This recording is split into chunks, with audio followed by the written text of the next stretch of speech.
Hello hello hello, नमस्कार, आदाब, सत श्री अकाल। कैसे हैं आप सब? ठीक है, आ जाइए, जल्दी जल्दी जुड़ जाइए सब लोग इस मुहिम में। ठीक है, तुम आ गए हो, नूर आ गया है। ठीक है भाई, तो आते रहिए ताकि नूर बरसता रहे हमारे ऊपर। ठीक है, तो चलिए शुरू करते हैं। आप सब जुड़ जाइए जल्दी जल्दी। तो आप लोगों को पता है कि हमारा क्या चल रहा है, डेली आंसर राइटिंग प्रोग्राम चल रहा है मेंस के लिए। तो चलिए फिर शुरू करते हैं ईश्वर का नाम लेकर। नमः पार्वती पतये हारा हारा महादेव। ठीक है, तो आप जिसमें मानते हैं ईश्वर को याद करिए, अपने माता पिता का आशीर्वाद दीजिए और पढ़ने बैठ जाइए। चलिए ठीक है, तो हम शुरू करते हैं daily answer writing programme for UP PCS mains. मैं हूं शिवांशु मिश्रा। ठीक है, मल्टीपल मेंस में लिख चुका हूं, इंजीनियर हूं, मैकेनिकल इंजीनियरिंग से मैंने बीटेक किया है। ठीक है, और मल्टीपल मेंस में लिख चुका हूं यूपीपीसीएस, यूपीएससी और आरओ एआरओ के। ठीक है, तो चलिए आज का सवाल देखते हैं। अब देखिए, आज का सवाल जो है वो है discuss the role of Uttar Pradesh in non cooperation movement. अब देखिए, नॉन कोऑपरेशन मूवमेंट मतलब असहयोग आंदोलन। ठीक, अब सबसे पहले हम देखते हैं अपना कीवर्ड। कीवर्ड यहां पे क्या है? डिस्कस। ठीक है, एक सेकेंड। कीवर्ड जो है हमारा वो है डिस्कस। डिस्कस मतलब विवेचना, विवेचना कीजिए। अब देखिए, डिस्कस का मतलब होता है कि एक डिस्क्रिप्शन, डिस्क्रिप्टिव, आपको डिस्कस करना है। ठीक है, पूरी तरीके से आपको उसकी विवेचना करनी है, एक्सप्लेन करना है उसे। ठीक है, तो अब देखिए क्या है इसमें कि, लेकिन आप ये भी देखिए कि ये यूपीपीसीएस 2023 में आया था और 125 वर्ड का क्वेश्चन है। तो अब बड़ा ही कॉन्ट्राडिक्टरी मामला है। ठीक है, वो आपसे कह रहा है डिस्कस करने को और शब्द लिमिट उसने आपको दे रखी है 125 शब्द की। ठीक है, तो क्या करेंगे भैया? देखिए, करना यह है कि जैसे ये जो मैंने आंसर प्रिपेयर किया है आप लोगों के लिए, मॉडल आंसर, तो ऑफ कोर्स मुझे आप लोगों को समझाना है बहुत सारी चीजें, क्योंकि इसमें जितने भी पॉइंट्स आएंगे वो मुझे आप लोगों को एक्सप्लेन करने हैं, आप लोगों को समझाना है एक एक चीज। तो इसलिए मेरा आंसर, तो देखिए इसमें हर चीज मैंने इंक्लूड की है, तो ये तो होगा तकरीबन थोड़ा ज्यादा शब्दों का। ठीक है, आपको क्या करना है, आपको बेसिकली ये करना है कि ये क्वेश्चन देखिए, नोट करिए। ठीक है, मैं आपको अभी ये पूरी क्लास समझाऊंगा, उसके बाद इस क्वेश्चन को आपको खुद से लिखना है। ठीक है, और फिर आपको ये वीडियो फिर से देखनी है और देखना है कि कहां क्या छूटा है और कहां आपने क्या मिस्टेक्स की हैं। ठीक है, लेकिन आपको जो आंसर लिखना है, ध्यान रखिएगा, आप जो अभी आंसर लिखेंगे इस क्वेश्चन का वो 125 वर्ड में होगा, ज्यादा ज्यादा उसको 150 शब्द, उससे ऊपर ध्यान दीजिएगा, उससे ऊपर नहीं जाना चाहिए। ठीक है, उससे ऊपर आंसर नहीं जाना चाहिए। अगर 125 वर्ड लिमिट है तो 150 तक ठीक है, चलता है इतना, बट उससे ऊपर नहीं। ठीक है, और एक चीज ध्यान रखिएगा, जैसे कि मैंने आपको बताया था कि एग्जाम में जो पेजेस हैं, जितने आपको पेजेस मिलेंगे वो भी आपको कवर करने हैं। ठीक है, अब जैसे मैं आपको ये नहीं, ये तो आप लोगों को पता ही होगा कि 125 वर्ड का क्वेश्चन है तो उसमें कितनी स्पेस मिलती है, या अगर आपको नहीं पता है तो आप खुद पता करिए। ठीक है, ये मैं आपको, आपका होमवर्क है आज कि आपको ये पता करना है किसी तरीके से कि 125 वर्ड का जो क्वेश्चन है, आपको पता है दो टाइप के क्वेश्चन आते हैं, section A, section B. Section A में 10 क्वेश्चन, सेक्शन बी में 10 क्वेश्चन। ठीक है, तो सेक्शन ए में 10 क्वेश्चन होते हैं 125 वर्ड के, सेक्शन बी में 10 क्वेश्चन होते हैं 200 वर्ड के।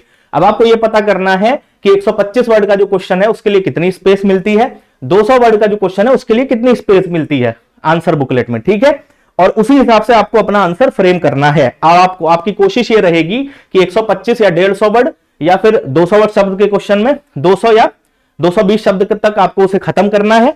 ठीक है, और जितना भी स्पेस रहती है उसको फिलअप करना है, उसको भी कोशिश करिए फिलअप करने की, दूर दूर लिखने की कोशिश कीजिए। ठीक है, तो अब देखिए हमारे पास वही है जो हमारी दुविधा है, डायलेमा है। वो क्या है कि भाई डिस्कस करने को बोल रहा है और 125 शब्द दिए हैं, तो हम क्या करेंगे? हम वही करेंगे जैसा कि मैंने आपको बताया था कि 1-2 लाइन का हमारा इंट्रोडक्शन होगा और उसके बाद हम सीधे मुद्दे पे आ जाएंगे। ठीक है, अब डिस्कस भी करना है और वर्ड लिमिट में भी रहना है, तो हम मुद्दे पे आने के बाद क्या करेंगे, हम हम पॉइंट्स में लिखेंगे। ठीक है, पॉइंट्स में लिखेंगे ताकि हम अपनी बात को भी कह पाए। ठीक है, और उसको थोड़ा सा एक्सप्लेन भी कर पाए। तो आप एक एक पॉइंट उठाइए और हम उठाएंगे, आज देखेंगे अभी मॉडल आंसर में कैसे मैंने उसको फ्रेम किया है, और उस पर एक एक 2-2 3-3 लाइन हम लिख के फिर आगे बढ़ जाएंगे।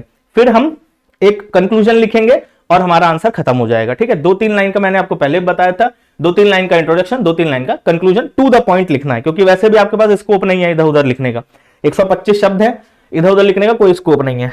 अब देखिए इस क्वेश्चन में एक और दुविधा है, वो ये है कि नॉन कोऑपरेशन मूवमेंट के बारे में इन एंड आउट हर कोई पढ़ता है, आप लोग भी पढ़े होंगे, आप लोगों ने भी पढ़ा होगा, ठीक है। तो इसमें आपको जो करना है कि आपके पास लिखने के लिए बहुत कुछ है, मैटर बहुत है नॉन कोऑपरेशन मूवमेंट पे लिखने के लिए, ठीक है। लेकिन आपको टू द पॉइंट कैसे लिखना है, आपको भटकना नहीं है, ध्यान दीजिएगा, ठीक है। तो इसी उस पे मैं आपको अपना इंट्रोडक्शन देखिए ध्यान से, जो मैंने लिखा है ध्यान से आप लोग देख लीजिए। इंट्रोडक्शन देखिए, इंट्रोडक्शन में मैंने थोड़ा सा नॉन कोऑपरेशन मूवमेंट के बारे में बताने की कोशिश की है, ठीक है, कि इंपॉर्टेंट है कि किसने शुरू किया था, गांधी जी ने शुरू किया था, आप लोगों को पता होगा। उसके बाद यह शुरू किया गया था, देखिए एक राउलेट एक्ट आया था, ठीक है। राउलेट एक्ट को काला कानून भी कहा जाता है, ब्लैक एक्ट भी कहा जाता है, तो वो लाया गया था। उसमें बेसिकली आप क्या था कि डायरेक्ट गिरफ्तारी का प्रावधान था उसमें, कि आपकी जो हमारे लीडर्स हैं, फ्रीडम फाइटर्स हैं, उनको डायरेक्टली गिरफ्तार कर लिया जाएगा, ठीक है। और उसमें कोई भी उनको वकील भी नहीं दिया जाएगा, ठीक है, कोई भी पैरवी करने का भी उनको मौका नहीं मिलेगा। तो आप समझ रहे हैं, इस तरीके का एक बहुत ही दमनकारी कानून था ये। तो इसके विरोध में आपको पता है कि राउलेट एक्ट के विरोध में जलियांवाला बाग में हमारे बहुत सारे लोग इकट्ठा हुए थे विरोध करने के लिए, ठीक है। अब मुझे कमेंट सेक्शन में बताइए कि जो जलियांवाला बाग का विद्रोह हुआ था वो किसके नेतृत्व में हुआ था। दो उसमें बहुत प्रोमिनेंट लीडर्स थे, ठीक है, उनका नाम आप मुझे बताइए कमेंट सेक्शन में, ठीक है।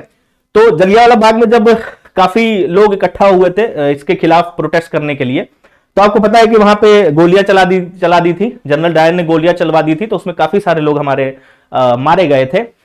तो एक तो पहले राउलेट एक्ट, उसका विद्रोह हो ही रहा था, प्लस जो जलियांवाला बाग हुआ उसने फिर ट्रिगर कर दिया इस मूवमेंट को, गांधी जी को मजबूर कर दिया कि हम एक मूवमेंट लेके आएंगे भाई, अब ये ज्यादा हो रहा है। तब वो लेके आए थे असहयोग आंदोलन। अब देखिए यहां पे 1920-21 के आसपास आपका ये असहयोग आंदोलन हुआ था। फिर एक आंदोलन हुआ था आपको 1929-30, वो दांडी मार्च से लेकर, जो आपको ध्यान होगा आपने, वो था सिविल डिसोबीडियंस, सविनय अवज्ञा। अब देखिए इन दोनों में फर्क क्या है, ठीक है। जनरली बच्चे कंफ्यूज हो जाते हैं कि भाई नॉन कोऑपरेशन मूवमेंट और सिविल डिसोबीडियंस मूवमेंट में फर्क क्या है। देखिए दोनों ओवरलैपिंग वर्ड्स हैं, ठीक है। जैसे कि अगर मान लीजिए नॉन कोऑपरेशन मूवमेंट है तो उसमें सविनय अवज्ञा होगी ही होगी, लेकिन सविनय अवज्ञा है अगर, और उसमें भी नॉन कोऑपरेशन होगा ही होगा। तो फर्क क्या है, देखिए फर्क, जो मेजर फर्क है वो ये है कि जो असहयोग आंदोलन था, नॉन कोऑपरेशन मूवमेंट, उसमें हम डायरेक्ट खिलाफत नहीं कर रहे थे ब्रिटिश सरकार की, ठीक है, हम बस उनका सहयोग नहीं कर रहे थे। जैसे कि भैया जो स्कूल कॉलेज गोइंग स्टूडेंट्स हैं वो स्कूल कॉलेज नहीं जा रहे हैं, ठीक है, हम टैक्स नहीं भरेंगे, ठीक है, मतलब हम कानून नहीं तोड़ेंगे, हम कानून तोड़ नहीं रहे हैं, लेकिन हम आपकी का सहयोग भी नहीं कर रहे हैं, ठीक है। अब समझ में आया आपको, सीधे सीधे असहयोग। और सिविल डिसोबीडियंस क्या है, सिविल डिसोबीडियंस में है अवज्ञा।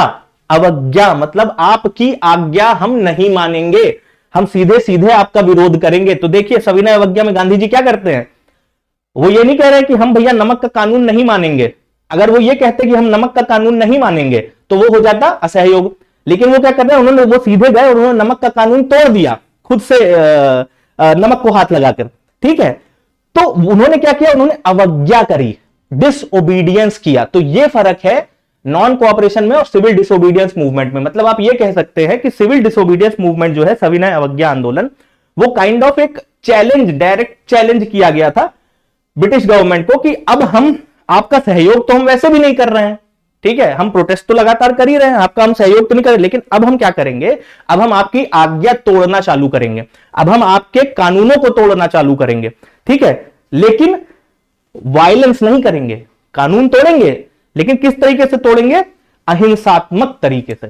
समझ में आया आपको, ठीक है। तो देखिए हमें क्या करना है, विवेचना करनी है उत्तर प्रदेश का रोल जो है नॉन कोऑपरेशन मूवमेंट में, ठीक है।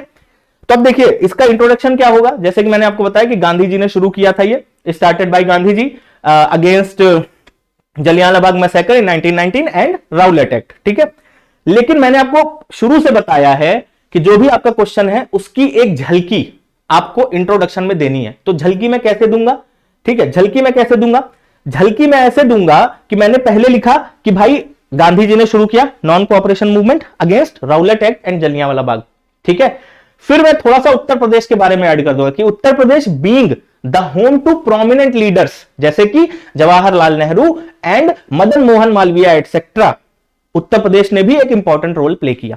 तो अब देखिए, मैंने पहले लिखा नॉन कोऑपरेशन मूवमेंट के बारे में एक छोटी सी लाइन कि भाई गांधी जी ने शुरू किया जलियांवाला बाग मैसेकर और राउलेट एक्ट के खिलाफ, और फिर मैंने ऐड किया कि भाई उत्तर प्रदेश ने भी रोल प्ले किया। क्यों? क्योंकि उत्तर प्रदेश में बहुत सारे लीडर्स थे, नेशनल लीडर्स थे। सीधी सी बात है भाई, कोई भी अगर मूवमेंट हो रहा है तो उसका चार्ज कौन लेगा? नेशनल लीडर्स ही तो लेंगे उसका चार्ज। जैसे कि हर मूवमेंट में आप देखिए, क्योंकि भाई सीधी सी बात है, पूरे देश में गांधी जी तो लीड नहीं कर सकते, गांधी जी तो नेशनल लीडर है किसी भी मूवमेंट के। तो अब उस मूवमेंट को अलग अलग जगह पे अलग अलग लोग लीड करेंगे ना, ठीक है। तो इस वजह से, क्योंकि यूपी में बहुत सारे नेता हुए हैं, आपको पता है जवाहरलाल नेहरू जी जो हमारे प्रथम प्रधानमंत्री थे, ठीक है, वो हैं यूपी से, इलाहाबाद से, ठीक है। उनके पिताश्री जो है मोतीलाल नेहरू, मदन मोहन मालवीय जी हैं, ठीक है, यूपी से, है ना। गोविंद वल्लभ पंत जी हैं, जब यूपी और उत्तराखंड का डिवीजन नहीं हुआ था, ठीक है, तो जो यूनाइटेड प्रोविंस था उसमें हमारे गोविंद वल्लभ पंत जी थे, वो पैदा हुए थे। प्रेजेंट डे जो उत्तराखंड है वहां पे, लेकिन जब आजादी की लड़ाई हो रही थी तब तो वो यूनाइटेड प्रोविंस ही था, यूपी का ही पार्ट था, ठीक है। तो बहुत सारे प्रोमिनेंट लीडर्स थे हमारे उसमें, ठीक है, हमारे उत्तर प्रदेश में। तो इस वजह से कोई भी मूवमेंट हो भारत में, वो बिना उत्तर प्रदेश के पार्टिसिपेशन, एक्टिव पार्टिसिपेशन के बिना पूरा ही नहीं हो सकता था। आप समझ रहे हैं? क्योंकि एक तो जनसंख्या इतनी है, लैंड इतना है यूपी का, ठीक है, प्लस इंपॉर्टेंट लीडर्स हैं, है ना। तो अगर यूपी इंक्लूड नहीं होगा किसी भी आंदोलन में तो कैसे पूरा होगा? ठीक है, तो देखिए सिंपल सा लॉजिक है। अब आप इसको ध्यान से पढ़िए इंग्लिश मीडियम में। The non cooperation movement was initiated by Gandhi ji in response to the Jallianwala Bagh massacre of 1919 and the oppressive Rowlatt Act and Uttar Pradesh. Rowlatt Act के बारे में मैंने आपको बता दिया, जलियांवाला बाग मैसेकर के बारे में आपको बता दिया, बाकी ये दोनों चीजें और डिटेल में, ठीक है, आप लोग देखिएगा। Being home to and Uttar Pradesh being home to prominent leaders like Jawaharlal Nehru, Madan Mohan Malaviya etcetera played a pivotal role in the movement, ठीक है। तो देखिए यहां पे मैंने उत्तर प्रदेश की भी एक, मतलब जो क्वेश्चन पूछा गया है उसकी भी मैंने एक झलकी दे दी अपने इंट्रोडक्शन में, ठीक है। अब हम मेन बॉडी पे आएंगे, ठीक है। एक बार हिंदी मीडियम वाले आप भी देख लीजिए, ठीक है, ये देखिए, ठीक। असहयोग आंदोलन गांधी जी द्वारा 1919 के जलियांवाला बाग नरसंहार और कठोर रॉलेट अधिनियम की प्रतिक्रिया में शुरू किया गया था, और उत्तर प्रदेश जहां प्रमुख नेता जवाहरलाल नेहरू, मदन मोहन मालवीय जी थे, उन्होंने इस आंदोलन मालवीय जी थे, तो उत्तर प्रदेश ने इस आंदोलन में महत्वपूर्ण भूमिका निभाई, ठीक है। अब हम सीधे सीधे, मैंने आपको बोला है कि हेडिंग जो है सीधे सीधे उठानी है क्वेश्चन से, ठीक है। तो सीधे सीधे हम क्वेश्चन से हेडिंग उठाएंगे, असहयोग आंदोलन में उत्तर प्रदेश की भूमिका। और मैंने आपको पहले भी कहा था कि जब भी आप अपनी कॉपी में आंसर राइटिंग करेंगे तो उसमें, अब देखिए यहां पे मैं एरो लगाऊंगा तो वो थोड़ा सा अजीब लगेगा, लेकिन आप लोग जब आंसर राइटिंग करेंगे अपनी कॉपी में, ठीक है, तो उसमें ध्यान रखिएगा कि कोई भी हेडिंग आप लिखिए तो उसमें एक इस तरीके का एरो लगा दिया करिए, ठीक है। पहले ही मैंने आपको बताया था कि जितना आसान आप बनाएंगे एग्जामिनर के लिए, उतने ज्यादा मार्क्स आपको मिलेंगे। अब देखिए हम यहां पे, क्योंकि उसने डिस्कस करने को बोला है, तो ये जो असहयोग आंदोलन में उत्तर प्रदेश की भूमिका, इसमें हम कम से कम 5 से 6 पॉइंट्स तो आपको लिखने ही पड़ेंगे, ठीक है। लेकिन शब्द लिमिट का भी आपको ध्यान रखना है, ध्यान रखिएगा, वर्ड लिमिट का ध्यान रखना है। तो हर पॉइंट में एक एक दो लाइन लिख दीजिएगा, ठीक है, कोशिश करिएगा, ठीक। तो अब देखिए असहयोग आंदोलन में उत्तर प्रदेश की भूमिका, अब भूमिका क्या रही होगी, आप खुद थोड़ा सा दिमाग लगाइए कि उत्तर प्रदेश ने आखिर रोल जो प्ले किया है किसी भी आंदोलन में, कोई भी स्टेट, कोई भी राज्य क्या रोल प्ले कर सकता है, ठीक है। पहले तो भाई साहब, सबसे पहले उस राज्य में जो नेता हो रहे होंगे, जो लीडर्स रहे होंगे, उन्होंने काम किया होगा। क्या काम किया होगा? उन्होंने रैलियां निकाली होंगी, ठीक है, उन्होंने लोगों को इकट्ठा किया होगा, ठीक है, उन्होंने लोगों से अपीलें की होंगी कि आप भैया साथ मत दीजिए सरकार का, ठीक है, ब्रिटिश सरकार का। एक ये पॉइंट हो गया। दूसरा क्या पॉइंट होगा? दूसरा पॉइंट ये होगा कि भैया उस पर्टिकुलर राज्य के जो लोग हैं, ठीक है। अब देखिए ये क्वेश्चन, जैसे ये स्पेसिफिकली उत्तर प्रदेश के लिए पूछा गया है, लेकिन ये आप देखिए उत्तर प्रदेश हटा के आप अपना राज्य लिख दीजिए, वहां पे बन गया आपके स्टेट पीसीएस का क्वेश्चन कि असहयोग आंदोलन के दौरान राजस्थान की भूमिका की विवेचना कीजिए, या असहयोग आंदोलन के दौरान झारखंड की भूमिका की विवेचना कीजिए, या असहयोग आंदोलन के दौरान बिहार की भूमिका की विवेचना कीजिए, ठीक है। तो एक पॉइंट वही है कि राज्य में जो लीडर्स होंगे वो अपना काम करेंगे। फिर दूसरा क्या होगा? उस राज्य के जो लोग होंगे वो उस पर्टिकुलर आंदोलन में, मूवमेंट में पार्टिसिपेट करेंगे। और एक्टिवली पार्टिसिपेशन होना चाहिए, एक्टिव पार्टिसिपेशन, और हर तबके का पार्टिसिपेशन, क्योंकि किसी भी आंदोलन को सफल तब माना जाता है जब उसमें हर तबके का पार्टिसिपेशन हो। ठीक है, तो उत्तर प्रदेश से असहयोग आंदोलन में जन सहभागिता जो है, जो पार्टिसिपेशन है, आप देखेंगे कि वो किसान भी कर रहे हैं, वो हमारे मजदूर भाई बंधु भी उसमें पार्टिसिपेट कर रहे हैं। ठीक है, प्लस जो छात्र हैं, स्टूडेंट्स हैं, वो भी पार्टिसिपेट कर रहे हैं, है ना, और जो लोकल लीडर्स हैं, जो छात्र नेता हैं, वो भी पार्टिसिपेट कर रहे हैं। तो हर तरीके से, हर तबके से पार्टिसिपेशन आ रहा है। तो ये होना चाहिए किसी भी आंदोलन को किसी भी पर्टिकुलर राज्य में सफल बनाने के लिए। 2 पॉइंट हो गए। अब तीसरा पॉइंट क्या है? तीसरा पॉइंट यह है कि भैया कोई भी आंदोलन, मैंने आपको बताया कि चाहे सिविल डिसोबीडियंस हो चाहे असहयोग हो, अगर सिविल डिसोबीडियंस मूवमेंट है तो उसमें असहयोग होगा, अगर असहयोग आंदोलन है तो उसमें सविनय अवज्ञा होगी ही होगी। एलिमेंट्स जो है वो ओवरलैप करेंगे। बाकी डिफरेंस भी मैंने आपको बता दिया है कि डिफरेंस, बेसिक डिफरेंस क्या होगा दोनों में। तो अब देखिए, ये जो असहयोग आंदोलन है इसमें भी अवज्ञा हुई, ठीक है, लेकिन डायरेक्ट कानून नहीं तोड़ा गया। ठीक है, अवज्ञा इन द सेंस कि हम आपकी बात नहीं मानेंगे। ठीक है, मतलब हम बॉयकॉट करेंगे, हम स्कूल नहीं जाएंगे, हम कॉलेज नहीं जाएंगे। ठीक है, आपने हमको टैक्स पे करने के लिए कहा, हम नहीं पे करेंगे। हम तोड़ नहीं रहे हैं कानून। ठीक है, हम बस ये कह रहे हैं कि हम पे नहीं करेंगे। ठीक है, और बाकी जैसे एडमिनिस्ट्रेटिव बॉडीज हैं, आपकी जो प्रशासनिक निकाय हैं, हम उनमें नहीं जाएंगे। ठीक है, इवन यहां तक कि आपको पता है कि इसमें क्या हुआ था कि आपको पता है कि जो इंडियन नेशनल कांग्रेस है, ठीक है, उसमें काफी सारे लॉयर्स थे। ठीक है, मदन मोहन मालवीय जी भी एक लॉयर ही थे। ठीक है, उसके बाद आपके ये जवाहरलाल नेहरू जी, इन्होंने भी कानून की पढ़ाई की थी, लॉयर थे ये भी। तो ये लॉयर, ये जितने भी लॉयर्स थे, इन्होंने अपनी प्रैक्टिस छोड़ दी थी। ठीक है, असहयोग आंदोलन में। ठीक है, तो ये चीजें आपको देखने को मिलेंगी। ठीक है, कि हम किसी भी तरीके से, बेसिकली क्या हो रहा है कि किसी भी तरीके से जो ब्रिटिश सरकार है, वो जो प्रशासन संभालती है, या वो जो प्रशासन चला रही है, या वो जो सरकार चला रही है, तो किसी भी तरीके से, अच्छा देखिए मैं इधर हो जाता हूं ताकि आप लोग आंसर देख पाए। ठीक है, तो वो किसी भी तरीके से जो भी सरकार, हमें क्या करना है कि सरकार जो है, ब्रिटिश सरकार जिस तरीके से वो प्रशासन चला रही है, ठीक है, हमें उसको वो चलाने नहीं देना है, हमें डिसरप्ट करना है, उनका सहयोग नहीं करना है, बस। तो ये होता है असहयोग आंदोलन। ठीक है, और कानून को अपने हाथ में लेना, मतलब कानून तोड़ना, जैसे गांधी जी ने तोड़ा, तो वो हो गया सिविल डिसोबीडियंस। तो ये बेसिक डिफरेंस है। बाकी ये हमेशा याद रखिए कि कोई हार्ड एंड फास्ट रूल नहीं है, या कोई हार्ड एंड फास्ट डिफरेंस नहीं है कि भाई कैटेगराइजेशन कर दिया, ओवरलैप करेंगी चीजें। ठीक है, तो ऐसे ही आपका असहयोग आंदोलन में क्या हुआ कि अवज्ञा हुई इसमें भी। ठीक है, बाइकॉट हुआ। ठीक है, कि जो ब्रिटिश गुड्स थी उनका बाइकॉट किया गया। जैसे आपको पता है कि स्वदेशी आंदोलन चल रहा था उस टाइम, 1905 में जो शुरू हुआ था, वो अभी तक चालू था बिट्स एंड पीसेस में। ठीक है, तो ये कहा गया कि भैया जो ब्रिटिश गुड्स हैं, हम उनका बाइकआउट करेंगे, उनको यूज नहीं करेंगे, स्वदेशी गुड्स को यूज करेंगे। जो खादी है उसको प्रमोट किया जाए। गांधी जी लगातार खादी को प्रमोट कर ही रहे थे। असहयोग आंदोलन में वो और ज्यादा इंटेंसिफाई हो गया कि खादी यूज करिए, खादी यूज करिए।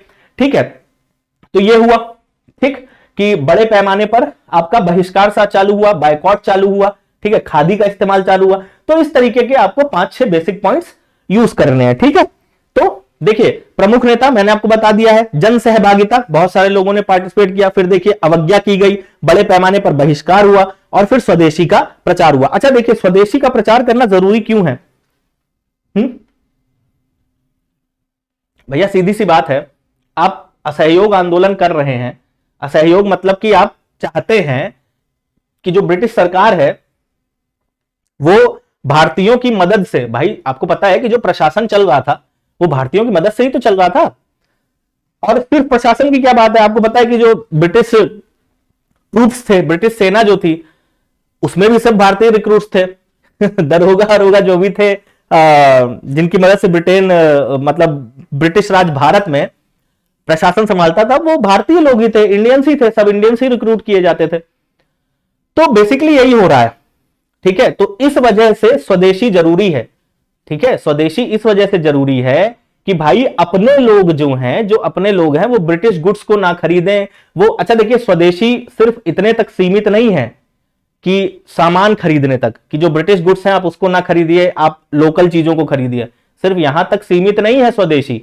स्वदेशी का मतलब यह भी होता है कि जो अपने देश के लोग हैं, जो लोग ब्रिटिशर्स के लिए काम कर रहे थे, वो चीज ना करें। आप नैरो डाउन मत करिए किसी भी कंसेप्ट को, ध्यान रखिए, ठीक है।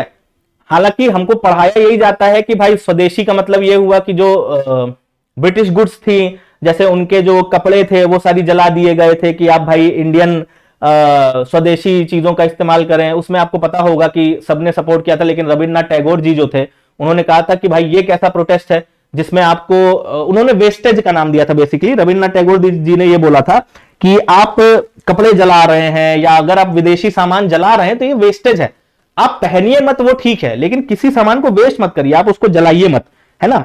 तो इस तरीके से, क्योंकि उस टाइम देखिए, उस टाइम कॉन्ट्राडिक्टरी आर्ग्यूमेंट्स जो होते थे ना, आइडियोलॉजीज, उनको सपोर्ट किया जाता था। अपनी आइडियोलॉजी किसी पे थोपी नहीं जाती थी, ठीक है। जैसे ये नहीं था कि भाई जिस भेड़ चाल में सब लोग चल रहे हैं उसमें हर कोई चले, नहीं। हमारे नेता जो थे, बड़े बड़े नेता, उनके आपस में कई इंस्टेंसेस ऐसे हुए हैं जिसमें उन्होंने एक दूसरे का विरोध किया है, ठीक है, लेकिन कभी वो एज अ हेट्रेड या दुश्मनी नहीं हुई, आप समझ रहे हैं। और यही एक हेल्दी डेमोक्रेसी की परिभाषा है, ठीक है ना।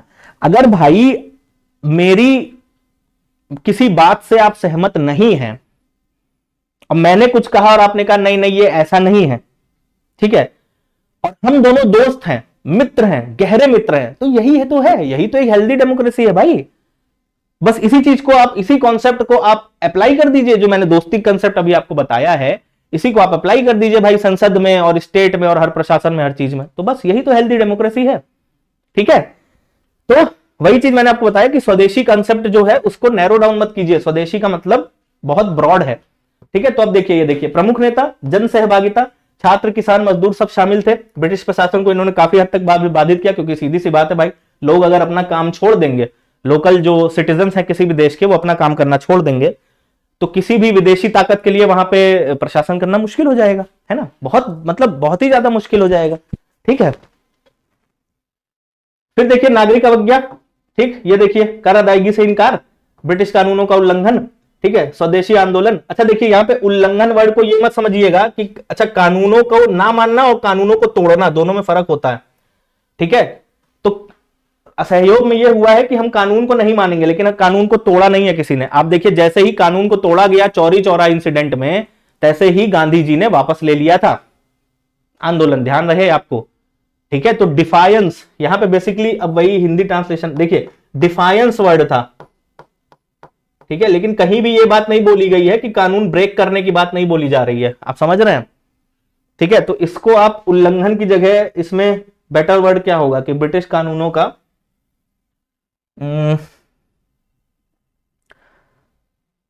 ब्रिटिश कानूनों को ना मानना कर लीजिए आप इसमें, ठीक है, ब्रिटिश कानूनों को ना मानना, ठीक है। उल्लंघन वर्ड ठीक नहीं रहेगा, उल्लंघन वर्ड जो है ना ये उसमें आ जाएगा सिविल डिसोबीडियंस वाले में, ठीक है, हाँ, ठीक। तो उसके बाद देखिए, उत्तर प्रदेश में स्कूल, कॉलेज, अदालतों, प्रशासनिक निकायों आदि का बड़े पैमाने पर बहिष्कार किया गया और एनसीएम को और तेज किया गया, ठीक है।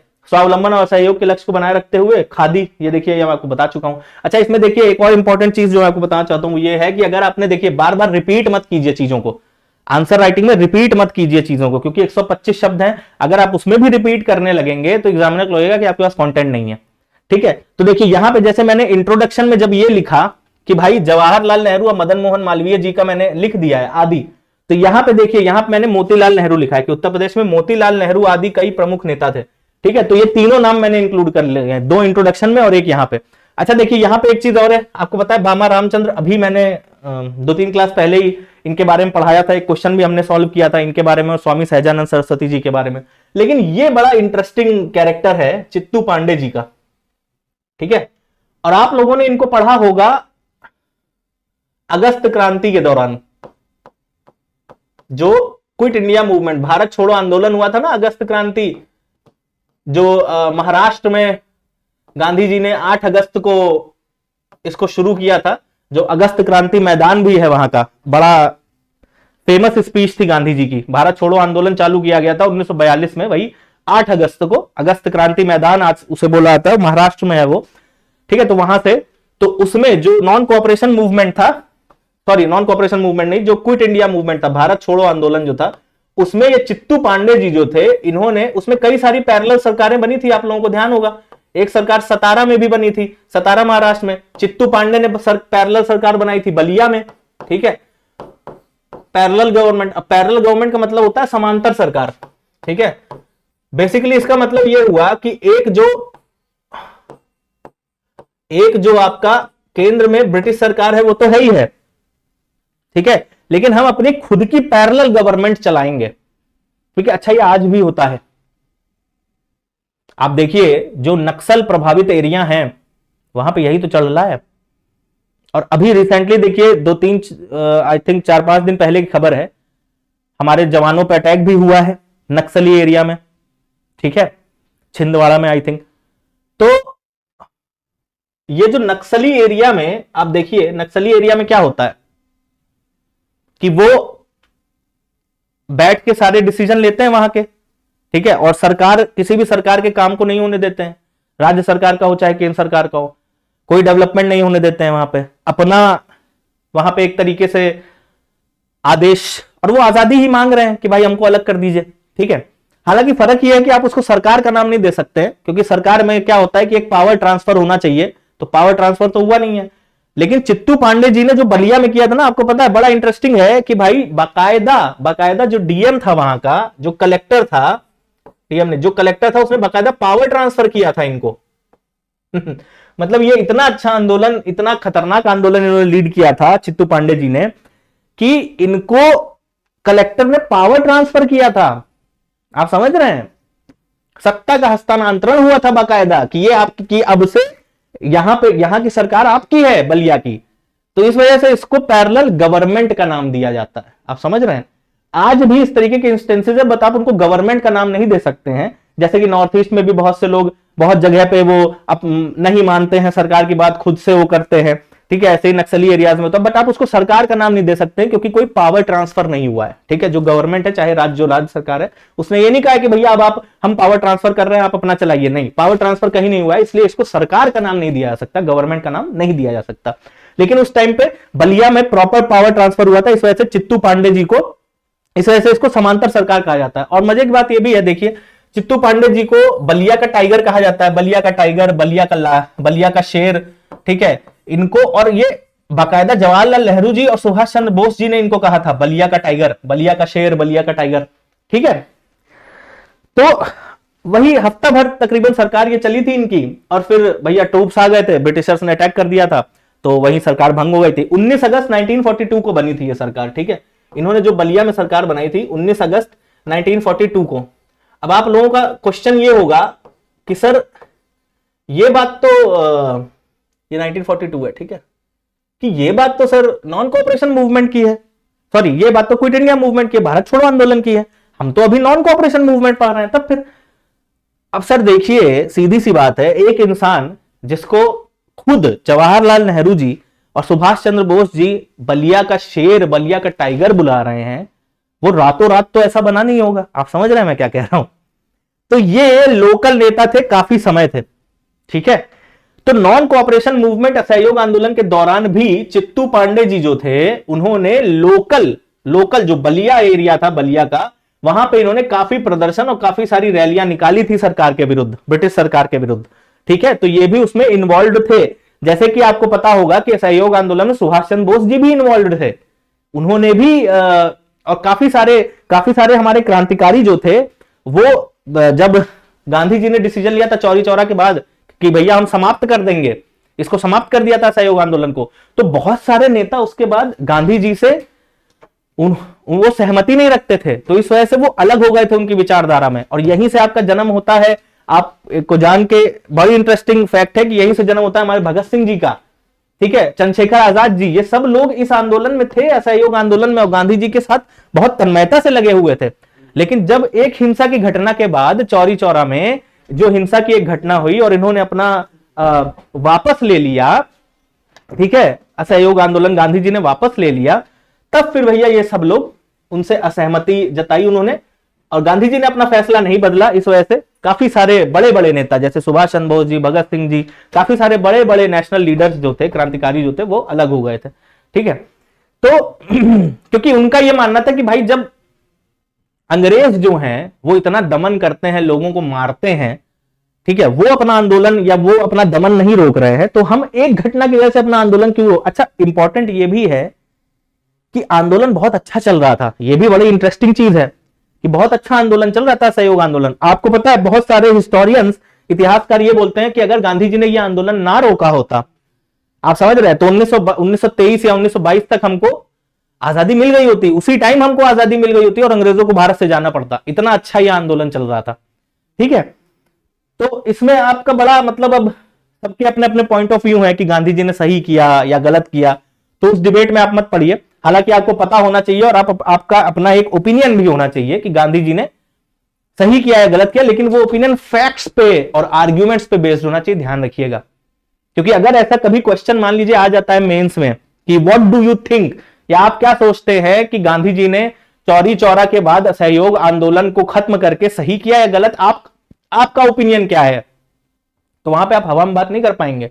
आप ओपिनियन कोई भी ले सकते हैं, दोनों चीजें, क्योंकि इतिहासकार, बहुत सारे इतिहासकार जो गांधी जी के पक्ष में बोलते हैं, बहुत सारे लोग हैं जो उनके विपक्ष में भी बोलते हैं, तो ओपिनियन दोनों चल रहे हैं। आप कोई भी ओपिनियन ले सकते हैं, बस आपको उसे जस्टिफाई करना है एग्जामिनर को। ठीक है, ध्यान रखिएगा। तो ये हो गया हमारा, हमने 5 पॉइंट लिख लिए। अब हम आते हैं इधर, इंग्लिश मीडियम वाले आप लोग भी देख लीजिए, ये देखिए। ठीक है, प्रोमिनेंट लीडर्स, चिट्टू पांडे, बाबा रामचंद्र, इन्हीं के बारे में अभी बात कर रहे थे। मास पार्टिसिपेशन हुआ, ठीक है, student, peasant, workers, civil disobedience किया गया। ठीक है, न्यूमरस। अब देखिए, अभी मैंने आपको बताया हिंदी मीडियम वालों को कि भाई ब्रिटिश लॉज डिफायंस करना और ब्रेक करने में फर्क होता है, लेकिन वहां पे उल्लंघन वर्ड यूज किया गया था। ठीक है, तो ब्रिटिश लॉज डिफायंस और ब्रेक करने में फर्क होता है। डिफायंस का मतलब होता है कि मैं मानूंगा नहीं, और ब्रेक करने का मतलब होता है कि उसको तोड़ देना। आप समझ रहे हो? ठीक है, तो रिफ्यूजल टू पे टैक्सेस, ये देखिए रिफ्यूजल, ठीक है, और स्वदेशी एजिटेशन, ये सब हुआ। ठीक है, तो ये 3 पॉइंट है और ये 5 पॉइंट मैंने अभी आप लोगों को एक्सप्लेन किए हैं। ठीक है, इंग्लिश मीडियम वाले भी आप लोग देख लीजिए, रुक जाइए, आप लोगों को भी मैं 2 मिनट दे रहा हूं, एक बार देख लीजिए, पढ़ लीजिए। मैं एक्सप्लेन ऑलरेडी अभी सब एक्सप्लेन कर चुका हूं आप लोगों को। बाकी इसके बाद भी कोई डाउट्स हैं अगर आप लोगों को, तो आप कमेंट सेक्शन में डाल दीजिए वो डाउट्स। ठीक है, अगली क्लास में हम उसको जरूर देखेंगे। ठीक है,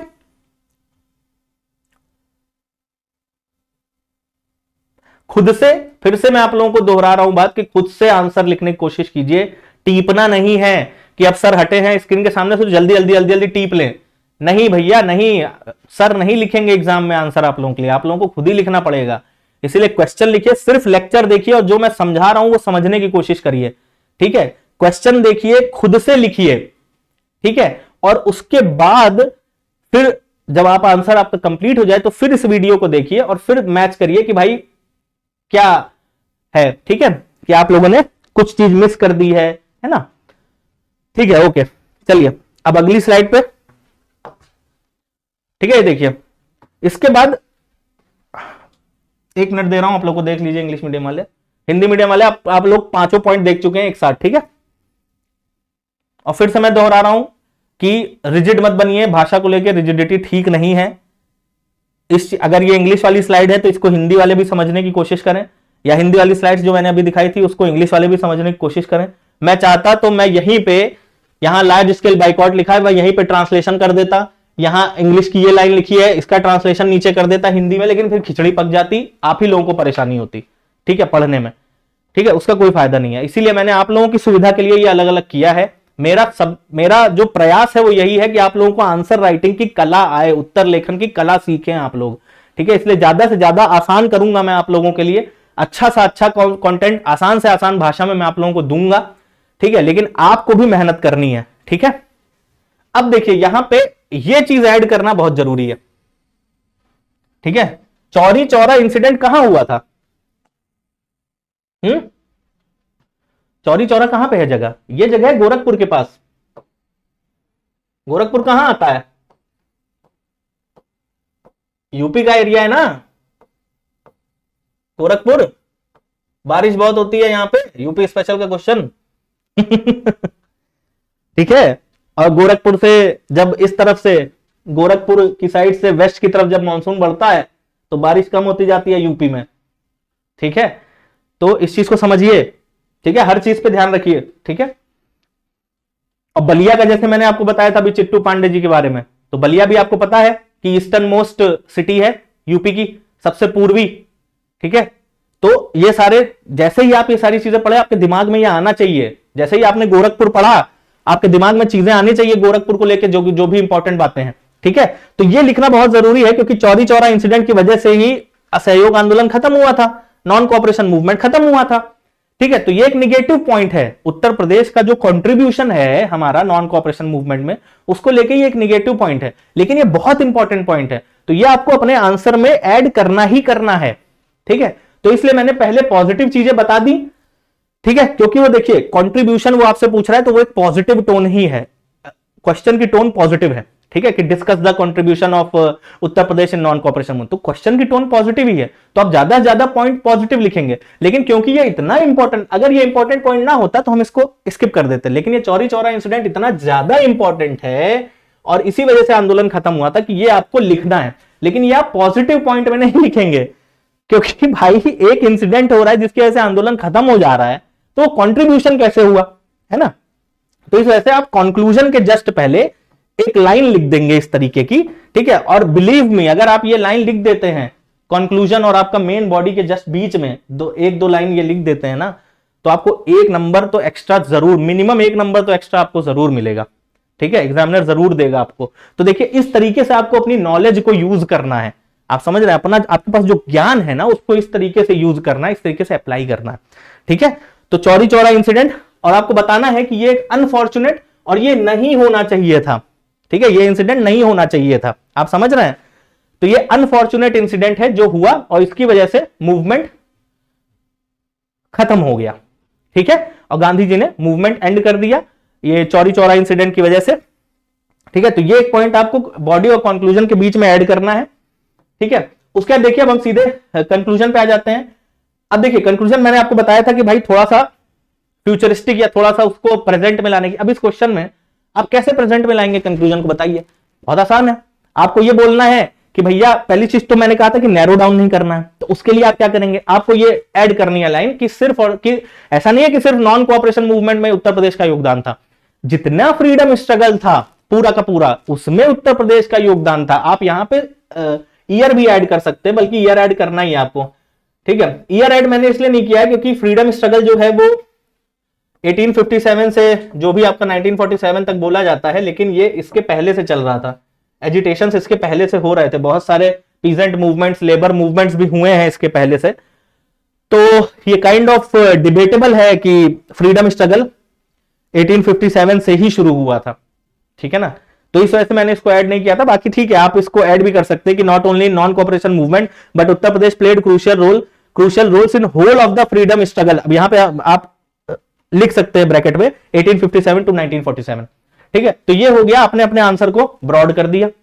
अब हमें उसको प्रेजेंट में लाना है, तो प्रेजेंट में आप कैसे लाएंगे कि आज भी कहीं भी अगर डेमोक्रेसी को लेकर या लोगों के अधिकारों को लेकर उस पर अगर कोई भी आंदोलन या बात आती है तो उत्तर प्रदेश वाले सबसे अग्रणी रहते हैं।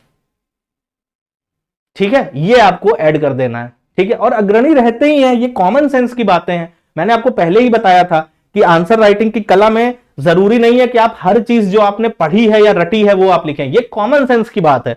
ठीक है, ये कंक्लूजन आपको लिखना है, ये कॉमन सेंस की बात है कि भाई कोई भी आप देखिए, ठीक है, कोई भी आंदोलन होता है तो उसका असर यूपी पे जरूर दिखता है।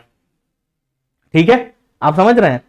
तो इस तरीके से हमने क्या किया, पहले हमने इसको ब्रॉडन अप किया और फिर हमने इसको प्रेजेंट में या फ्यूचरिस्टिक बना दिया कि भैया आज भी हम इसको कंटेम्पररी वर्ड में ले आए कि आज भी भारत में डेमोक्रेसी को लेकर या लोगों के अधिकारों को लेकर कोई भी एजिटेशन या आंदोलन होता है तो उसमें उत्तर प्रदेश वाले फोर फ्रंट पे खड़े होते हैं। ठीक है, तो बस खत्म। अब ये ठीक है, अब देखिए हिंदी मीडियम वाले भी देख लीजिए इसको। ठीक है, देखिए ये घटना, हम चौरी चौरा का जिक्र किया हमने यहां पे, जरूरी है चौरी चौरा का जिक्र करना, ध्यान रखिएगा, क्योंकि बिना चौरी चौरा के उत्तर प्रदेश में जो असहयोग आंदोलन है ना वो अधूरा है। ठीक है, बहुत इंपॉर्टेंट है इसका जिक्र करना। ठीक, और उसके बाद ये देखिए, ये आपका कंक्लूजन हो गया कि असहयोग आंदोलन में ही नहीं बल्कि पूरे स्वतंत्रता संग्राम में उत्तर प्रदेश ने महत्वपूर्ण भूमिका निभाई है, और आज भी जब भी लोकतंत्र और लोगों के अधिकारों के लिए लड़ने की बात आती है तो उत्तर प्रदेश हमेशा आगे रहता है। ठीक है, देखिए कितना अच्छा कंक्लूजन है, सिर्फ 2 से 3 लाइन में। ठीक है, अब बहुत से लोग, आपको पता है, बहुत, आप जब एग्जाम लिखेंगे ना, बहुत से, आप देखिए ये सब छोटी बातें आपको लग रही होंगी कि भाई कंक्लूजन, ये तो बड़ा नॉर्मल सा कंक्लूजन है एंड ऑल, नहीं समझ में आता है वहां एग्जामिनेशन हॉल में। ठीक है, इस तरीके के सवालों में लोग कंक्लूजन लिखते ही नहीं है।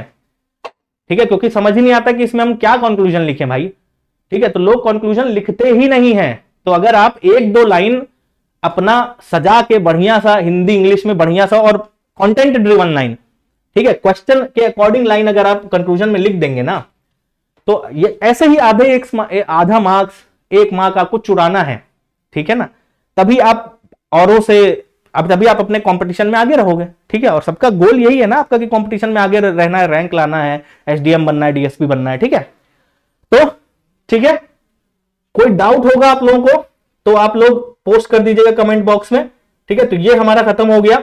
आज हमने जो ये किया है, discuss the role of Uttar Pradesh in non cooperation movement, 2023 का क्वेश्चन है, 125 वर्ड्स, जीएस 5 का क्वेश्चन है ये। ठीक है, ठीक, तो उम्मीद करता हूं आप लोगों को ये क्लास अच्छी लगी होगी। ठीक है, अपना प्यार दीजिए ताकि हम ऐसे ही आप तक और अच्छा कंटेंट ला सकें। ठीक है, चैनल को सब्सक्राइब कीजिए, कमेंट कीजिए, अपने दोस्तों के साथ शेयर कीजिए, वीडियो को लाइक कीजिए, मुझे सपोर्ट करिए, पढ़ते रहिए, ईश्वर का नाम लीजिए। ठीक है, तो अब हम चलते हैं। अच्छा, तो हम चलते हैं। ठीक है, आप सब खुश रहिए, मस्त रहिए। जय हिंद, जय भारत, नमस्कार।